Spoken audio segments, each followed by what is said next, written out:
All right, here we go. This is Friday, March 14th, 2025, lower body day. And I always start out with the abs.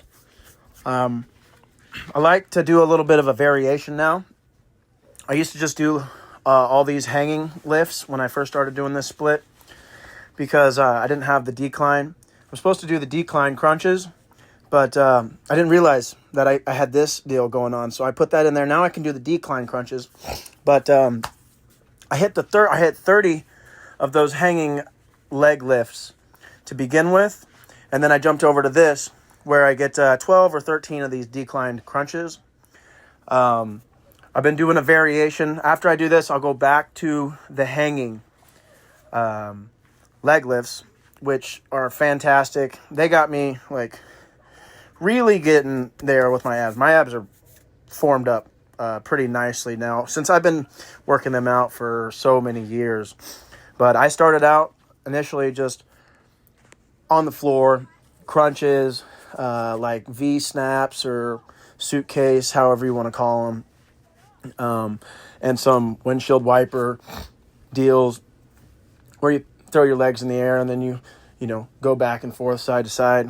I haven't done those in a while, but they've really helped me. And then I started doing these side plank crunches lately. Loving those. I got 22 on each side right here. And just making sure to get the full range of motion where I dip down real good, go up, squeeze it real tight, get my hips just as high as I possibly can before I do it again. And I did an ab day 3 weeks ago maybe, where I did 5 sets of these side plank crunches on each side. So, I mean, I really, really, really felt that after doing that. And after I did that, my obliques, when they were on fire, I said, this is going to be in my routine. I've been slowly adjusting my routine over time. And, if you start out initially with a routine and you think, all right, man, I don't know, should I do this? Should I do that? Am I doing it right? Just start doing it and watch some videos and try. Eventually, you're going to get to a point where you feel like you got the control and things change and you figure it out. So right here, I'm doing these one leg hip thrusts. I did 2 sets of these. I got 30 reps on each side the first time, and then 32 reps on each side the second one. So doing one leg is only a half a set is what I classify it. Both of them is 1 set. So altogether it's 4. And when I do these, it takes me about 4 minutes or so. I think it's like 4 minutes and 20 seconds sometimes.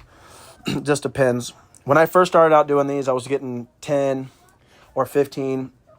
And with my left leg, I was shaky. I'd fall over left or right, And it was... Now I'm getting 20, and I started getting 25, 30, 35, 40, 45, and 50 of them, actually.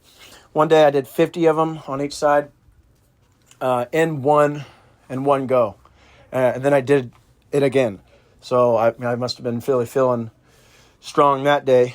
But they really, really do some good work to the hamstrings and the glute. You really feel it in the glute too. And I couldn't recommend this workout more to anyone, honestly.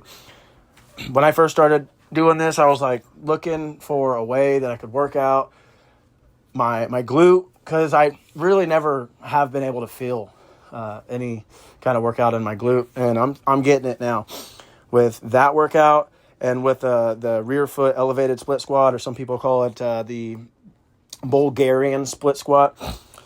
You get that full range of motion with that Bulgarian split squat. You go all the way down. You'll feel it. I mean, you end up feeling it. And that's what I'm saying about if you just start.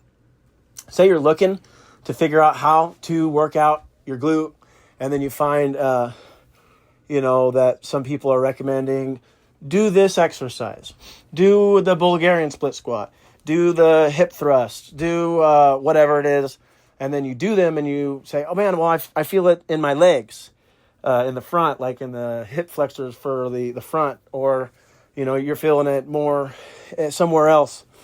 Keep it up, because that's how it was too with me. I was doing those Bulgarian split squats and I was feeling it more in my quads. But over time of doing it, and you just figure it out. And I don't know if the muscle just grows, slowly, and then you start using it, or you lean back or forward, or you find out how to do it, but it happens. So right here, I'm doing this stiff leg deadlift. I've heard it called a couple things, but I got 12 reps that the first set with 80 pounds. I always do a warm-up with a lighter one, and sometimes I go even lighter than 80. Mostly I always do. I do 70 or 60, but I start with 80, 12 reps, then I stretch it out real good, and then I bumped it up to 110 pounds. I never really do more than 110 pounds with this. I kind of hurt myself one time, so I take it easy with this one, and I go real slow, real controlled, full range of motion, and that way I don't hurt myself. And that's what I honestly recommend to anyone. I know a lot of people like to do powerlifting, and that's cool, but you can really hurt yourself. So if your goal is hypertrophy, you want to grow big muscles, you want to do it over a long period of time, and you want to have like a long career in lifting weights, and you don't want to hurt yourself or whatnot, I just recommend doing anywhere from 12 to pick a weight where you your last rep that you can do is like 12 to 15, or sometimes even 12 to 20 or 25 reps, because that'll really do what you want to do anyways. That'll get you stronger, it'll grow your muscles, you'll get the hypertrophy effect within that range. Anything less than 8 reps is more of a strength deal, where you're growing your strength, which you want to do too, and then I throw that in there. So right here, what I'm doing, my rear elevated split squats again. So just like on the one-legged hip thrusts, where left side and right side is one set, that's how I classify this. Left side and right side would be one set. So I did 10 reps on each side with the 35s for my first set. So that's 20 in total, but 10 per leg. And then the second one, I did 10 reps again with the 35s each side, and I'm feeling it today, because if you see, I don't know if you noticed the last ones I get in there, man, I'm pushing it out. And then I ended up getting a third set where I got 10 reps with 35s on each side, and I gave it everything she had. I couldn't get another one, and I'm pretty happy with that. The further you get into this career or whatever, where you're working out, you're growing your muscles, you get to this point where your muscles, they just get big, and you just can do more, and you get this control, and it's hard to explain, to somebody. You just got to do it, and then you find out, like, the control that you have is pretty awesome. So right here, I'm doing squats. I got 12 reps with 90 pounds, the first one, and then I got 12 reps with 90 pounds again, the second one. That was, I could do more weight, but after all the things that I'd already done, that's enough. Then I threw on this 40-pound weight vest, and then I got 110 pounds on that bar. Throw that on my back for some calf raises.